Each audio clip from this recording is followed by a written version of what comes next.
UDFിന് ഭൂരിപക്ഷമുള്ള കൊടുവള്ളി നഗരസഭയിൽ ചെയർപേഴ്സൺ സ്ഥാനം മുസ്ലിം ലീഗിനാണ്. VC നൂർജഹാൻ, ഷെരീഫ കണ്ണാടിപ്പൊയിൽ, നേരത്തെ കൊടുവള്ളി പഞ്ചായത്ത് പ്രസിഡന്റായിരുന്ന റസിയ ഇബ്രാഹിം എന്നിവരാണ് ചെയർപേഴ്സൺ പദവിക്കായി രംഗത്തുള്ളത്. മുസ്ലിം ലീഗിന്റെ മുനിസിപ്പൽ കമ്മിറ്റി റസിയ ഇബ്രാഹിമിനെ പിന്തുണയ്ക്കുമ്പോൾ നിയോജകമണ്ഡലം കമ്മിറ്റി ഇവർക്കെതിരാണ്. നിയോജകമണ്ഡലം കമ്മിറ്റി നിർദ്ദേശിക്കുന്നത് VC നൂർജഹാനെയാണ്. പഞ്ചായത്ത് പ്രസിഡന്റായിരുന്നപ്പോൾ റസിയ ഇബ്രാഹിമിനെതിരെ ഉയർന്ന അഴിമതി ആരോപണം ചൂണ്ടിക്കാട്ടിയാണ് നിയോജകമണ്ഡലം കമ്മിറ്റി ഇവരെ എതിർക്കുന്നത്.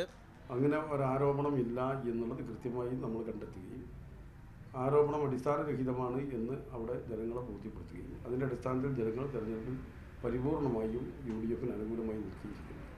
പിന്നെ അങ്ങനെ ഒരു സംഗതി പ്രസക്തമല്ല ഈ സംഭവത്തിൽ. ഷെരീഫ കണ്ണാടിപ്പൊയിലിനെ ചെയർപേഴ്സണാക്കണമെന്നാവശ്യപ്പെട്ട് മറ്റൊരു വിഭാഗവും സജീവമായി രംഗത്തുണ്ട്.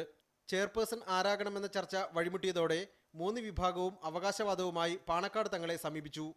ചെയർപേഴ്സൺ സംബന്ധിച്ച് ലീഗിൽ തീരുമാനമായാലും 3 കോൺഗ്രസ് അംഗങ്ങളുടെ നിലപാട് നിർണായകമാകും. കോൺഗ്രസിലെ ഗ്രൂപ്പിസം മറ്റൊരു പ്രതിസന്ധിയായി മാറുമോ എന്ന ആശങ്കയും മുസ്ലിം ലീഗിൽ ഉയർന്നിട്ടുണ്ട്. MK Shukoor, media 1, Kozhikode.